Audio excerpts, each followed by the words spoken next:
Hey guys, welcome back to another video with OrmsTV. Again, we have Roger here from Canon, and he's brought another new toy. Yes. The all-new Canon 70-300 IS lens. IS Mark II, yeah. IS Mark II, yeah. Excellent.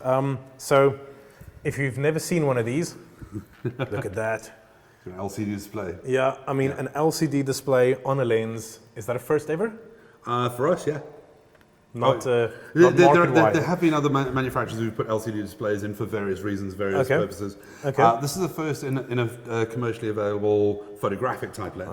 Okay, that makes sense. Yeah. That makes sense. So, brand new lens replacing a lens that's a good couple of years old. Yeah, it's 20 years old. 20 years old. It was our very, very first image stabilized lens. We launched it in 1996. Wow. Incidentally, the year I started with Canon. Okay. It was revolutionary at the time. My God, a lens with a stabilizer in it. It was unheard of. It was unthinkable. Okay. The fact that it's taken us 20 years to replace it is quite astonishing. It gives you an idea of how good that lens actually was for so long. So if you've had 20 years to work on a new one, yeah, this should be pretty good. Absolutely. We basically took it and we redesigned it from the ground up. Okay. You can see the build quality is totally different. The construction's redesigned from the ground up. But we looked at the stabilizer as step number one, from one stop up to at least a 4.5 stop stabilizer, which is huge.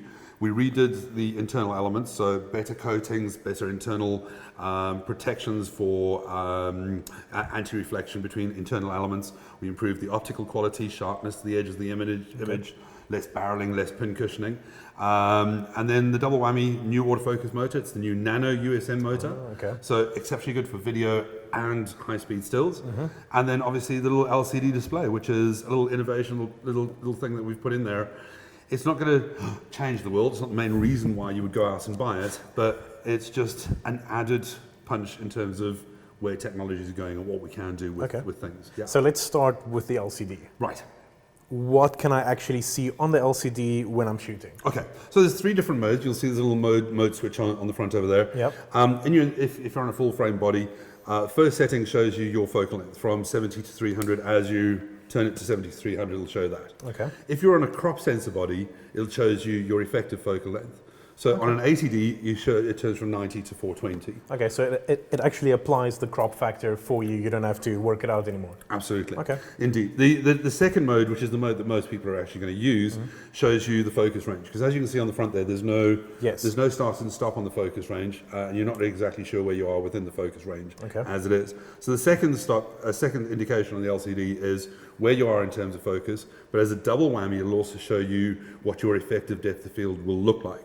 So with an indication of F8 and F22. Well, if we jab that on, as I focus, let's go into mode, you'll see the 2 little bars go across from F8 to F22. Oh, okay. As you sort of zoom in, as you zoom out, it'll show you where your effective depth of field is. Nice. Okay. And then the third step on the mode is it uses the stabilizer to give you an orientation sensor. So you can see if you're tilted forward, backwards, left, or right, using just little simple graphics on there to get you an idea if you need to be a little bit more level.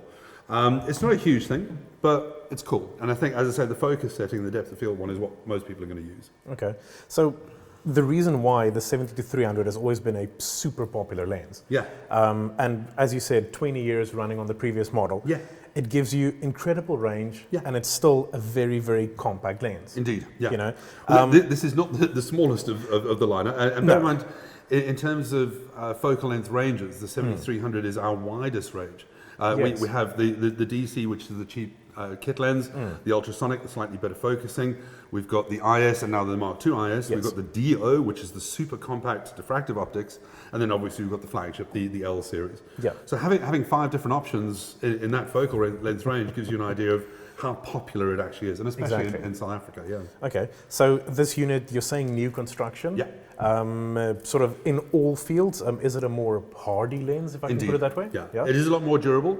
It's not in the same class as an L series lens. Obviously, so no weather seal and that. Obviously, that's what you pay L series for. L series gives you things like the fluorite lens elements, the spherical elements, that kind of story. Okay. The weather sealing and the immense heft, the weight, etc. It's not an L series lens. Optical quality is very, very close, but there is a reason why the 70-300L is still there. That's the cream of the crop overall. But this is somebody who wants better than a kit lens or better than the mid-range USM, but can't quite go to the L series lens price range. Okay, so you're sort of positioning this. You're positioning this as sort of an upgrade from a kit lens. Yeah. You know, somebody wants to be a little bit more serious, maybe wildlife, sport, that kind of thing. Yeah, exactly. But we're also filling gaps. You know, for somebody, you know, to go from a standard kit lens at 3,500 rand to an L series at 20. That's a big jump. Yeah. Yeah. So having a few steps in between gives people a little bit more variety, a little bit more choice. Okay. And it's one of Canon's philosophies. You know, if you want, say for example, 7200 in the 7200 range L series. We have a 2.8 IS, which is the pinnacle. Yeah. We have a 2.8 non-IS, which is as good without a stabilizer. But then we also have the F4 IS and the F4 non-IS. All of them at very, very, very good qualities, but all at different price levels. And again, we're putting a product into the market to meet everybody's needs. And obviously, everybody wants a 2.8 IS, but we know everybody can't afford that. That's true. But let's get as close as we can. Yeah. Okay. Okay. So, Roger, the other big feature in this, you know, is basically just down to the tech. You're saying this has got the new Nano USM lens. Correct, yeah. The Nano USM autofocus motor. Nano USM autofocus. Okay, please tell me about that. Well, we launched that for the first time in the 18135, the one with the little power zoom adapter. We spoke about that a couple of months back. Nano USM is the new replacement for what we had as the STM motors. The STM motors were lightweight, but more importantly, very, very quiet for video. Yeah. Ultrasonic motors have a tendency to make noise as the lens elements move. And if you've got a microphone on the camera, you're picking up autofocus noises.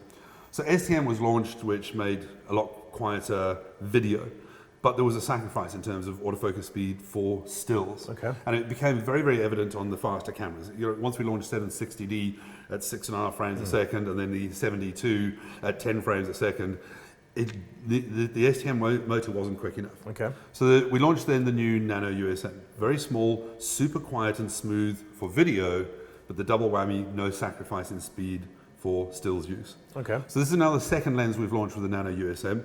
You're getting all the benefits you want out of the silence of an autofocus motor for video without any sacrifice in speed for high frames per second stills. Okay. So we're excited about that, and it's a good evolution and a good and yet another thing we threw into the lens. Why not, you know? Okay. Yeah. Will that now sort of phase out the standard STM lenses over time? More than likely. You know, the 18135 STM is already on its way out in favour of the new Nano USM. They're going to sell concurrently for a while, obviously because we're still making both of them.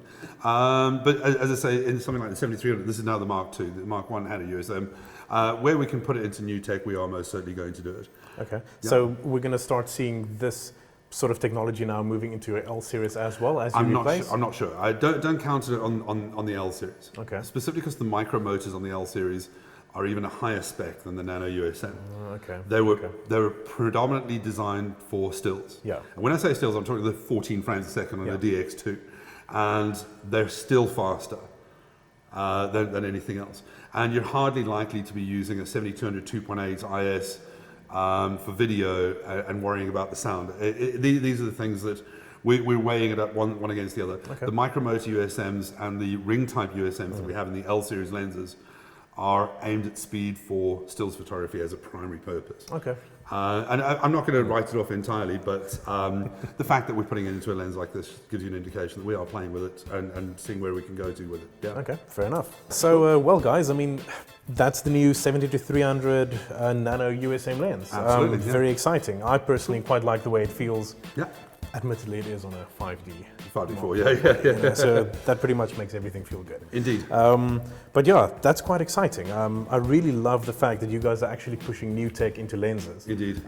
Which it sort of seems like, you know, Canon is really at the cusp, you know, on that. Of course, yeah. I quite like that. Yeah. We're not gonna stop. Yeah, I mean, well, guys, that's it. Yeah, I mean, you know, thank you very much, Roger. Thanks for coming by, showing this to us. Excellent stuff. We'll be excited to get it in store and have a go with it. Yeah, coming soon. Fantastic. Thank you. Thank you.